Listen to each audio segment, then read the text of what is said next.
واحد عرب یلغار محمد بن قاسم رحمۃ اللہ علیہ کے ہاتھوں سندھ پر ہوئی، جس میں ملتان تک کا علاقہ زیر نگی آ گیا۔ بعد ازاں وسطی ایشیائی ریاستوں سے مسلم فاتحین کی مہموں کا آغاز ہوا۔ محمود غزنوی کے بعد شہاب الدین غوری نے باقاعدہ مسلم مملکت کی بنا ڈالی۔ اس کے ہاتھوں پرتھوی راج کو شکست ہوئی۔ رفتہ رفتہ مسلم فاتحین نے پورے ہندوستان کو فتح کر کے متحد کر دیا۔ مسلمانوں کا یہ عروج اورنگزیب عالمگیر تک پوری آب و تاب سے چمکا۔ اورنگزیب کی وفات کے بعد نااہل جانشین اسے نہ سنبھال پائے اور پورا بر صغیر ریاستوں اور ٹکڑوں میں تقسیم ہو گیا۔ ہر طرف انارکی پھیل گئی۔ اس صورت میں ڈارک ایجز سے نکلتی ہوئی سیکولر مزاج اور مادہ پرست، رزق کے لیے نگر نگر خاک چھاننے والی مغربی سفید فام انگریز قوم دیکھتے ہی دیکھتے زوال پذیر اور ٹکڑوں میں بٹے ہند پر نہایت عیاری کے ساتھ جنگوں اور سازشوں کا جال بچھا کر قابض ہو گئی۔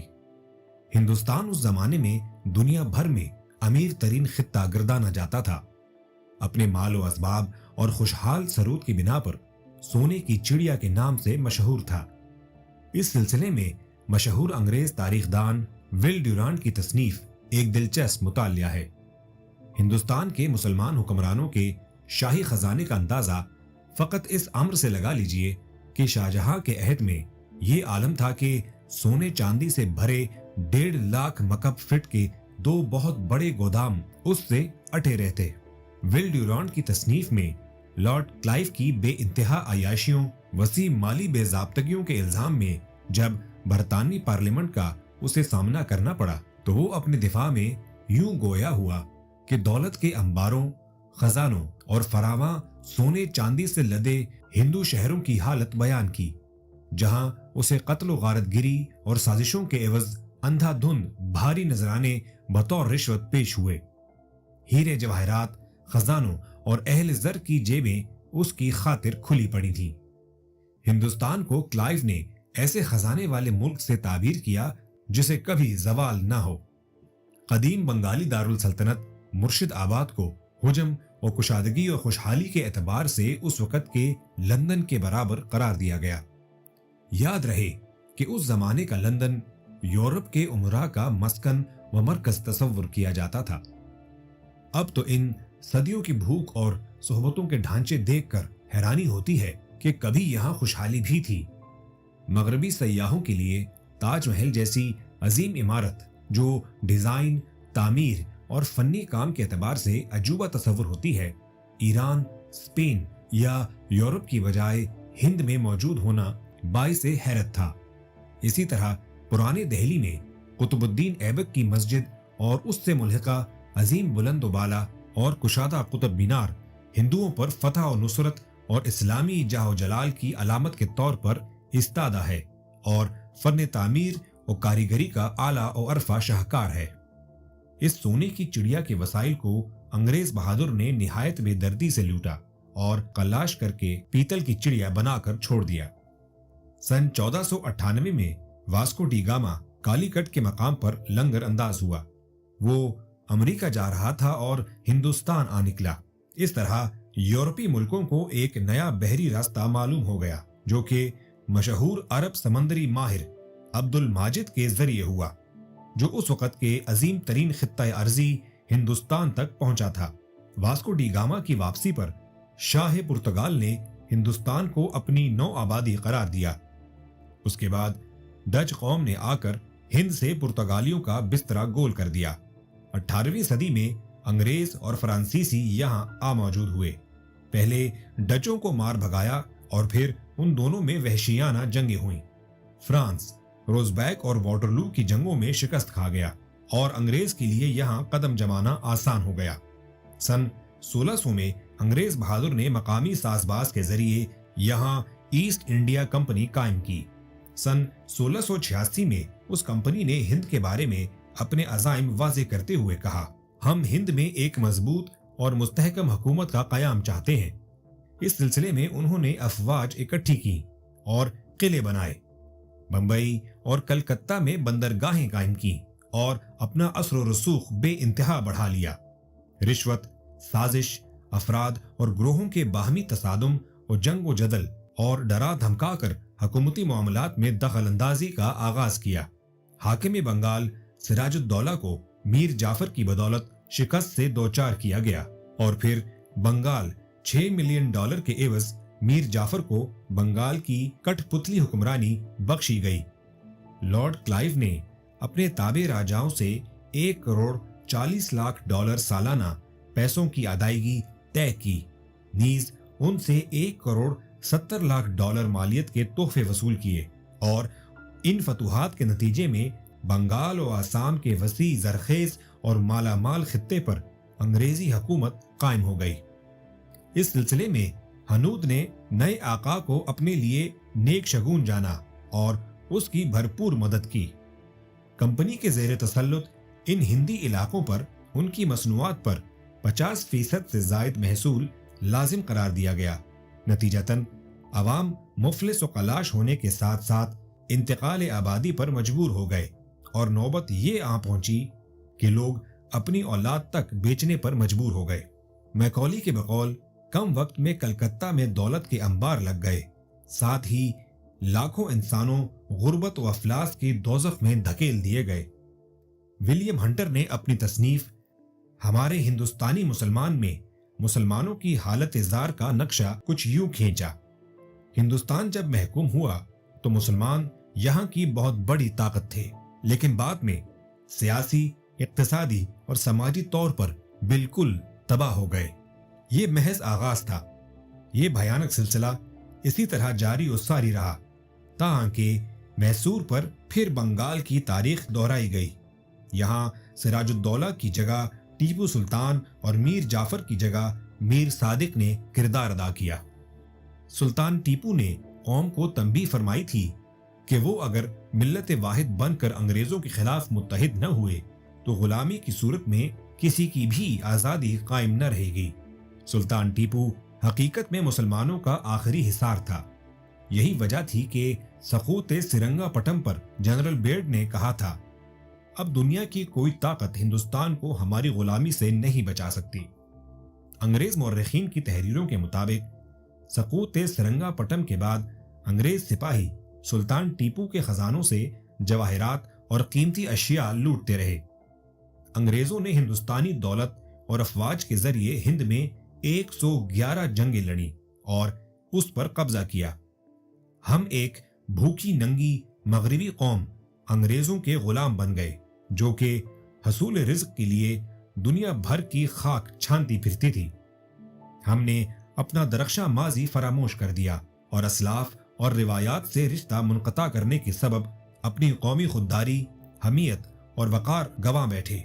مسلمانوں کی آزادی کا ٹمٹماتا آخری مینار ٹیپو سلطان کی صورت میں موجود تھا، جو گھناؤنی سازشوں، عیاریوں اور میر صادق جیسے قوم فروشوں کی غداریوں کے سبب اسلام کے عظیم سپوت اور جرنیل ٹیپو کو شہید کر دیا گیا۔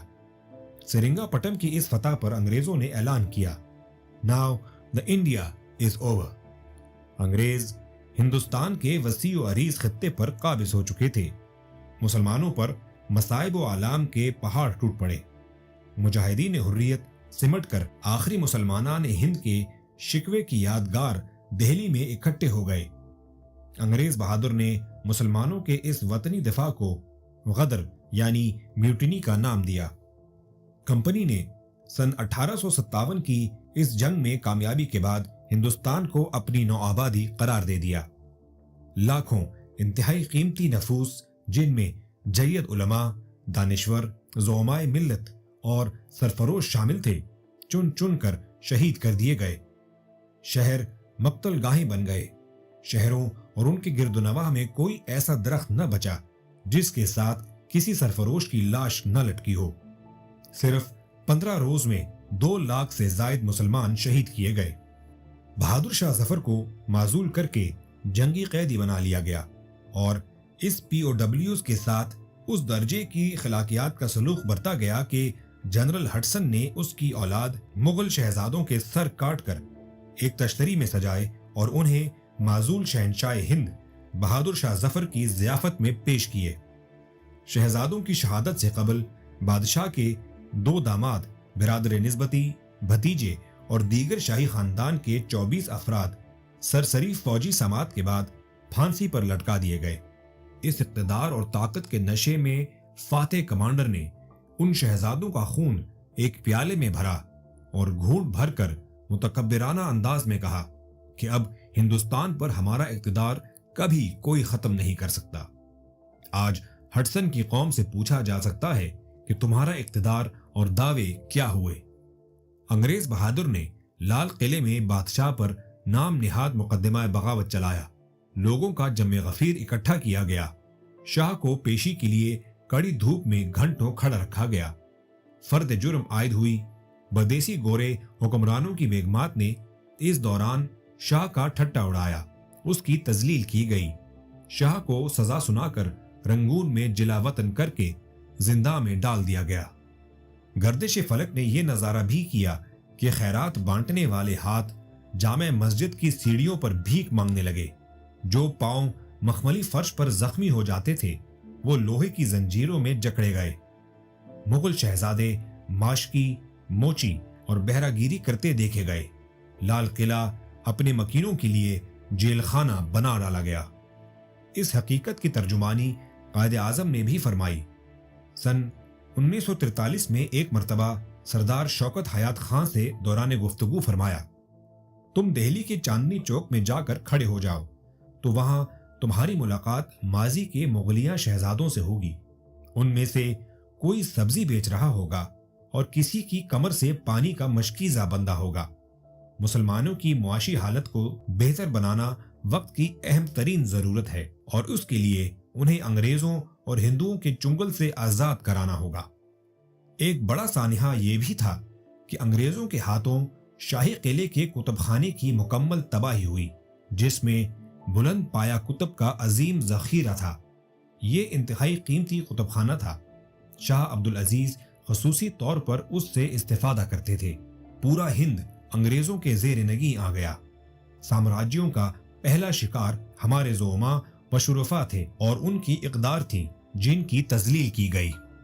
سامراجیوں نے اقتدار کی جڑیں مضبوط کرنے کے لیے اپنے وفاداروں پر مشتمل ایک ایسا طبقہ کھڑا کیا جو ان کے اشارے پر اپنی ہی قوم کے آباء و اجداد اپنے بیٹوں بھائیوں کو بیڑیاں پہنا سکیں اور ان کی لاشوں کا سودا کر سکیں۔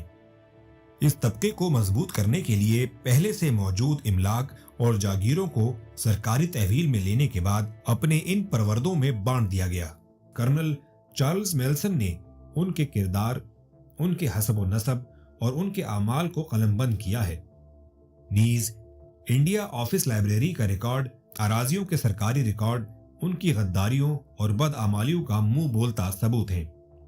ان حقائق سے ہمیں یہ پتہ چلتا ہے کہ ایک طرف مجاہدین وطن آزادی کی جنگ لڑ رہے تھے تو دوسری جانب اسی سرزمین کے ایسے مفاد پرست سازشی ذہنیت کے حامل گھٹیا سرشت کے افراد بھی بکثرت تھے جو ان بیرونی آقاؤں کی قوم فروشی میں مگن تھے۔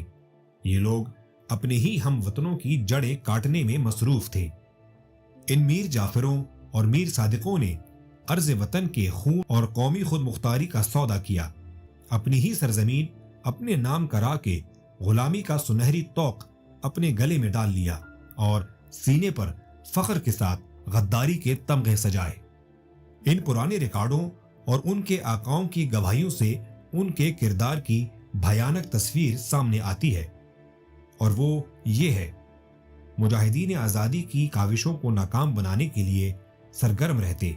اس سلسلے میں ان کا انگریز بہادر سے مکمل رابطہ رہتا۔ یہ لوگ مجاہدین آزادی کی کاوشوں کو ناکام بنانے کے لیے سرگرم رہتے اور اس سلسلے میں ان کا انگریز بہادر سے مکمل رابطہ رہتا۔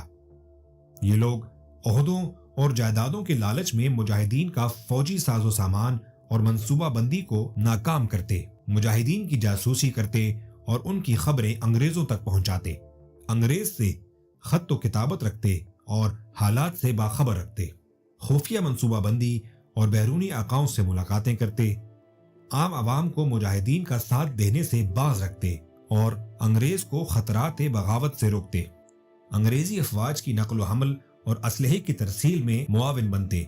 اس سلسلے میں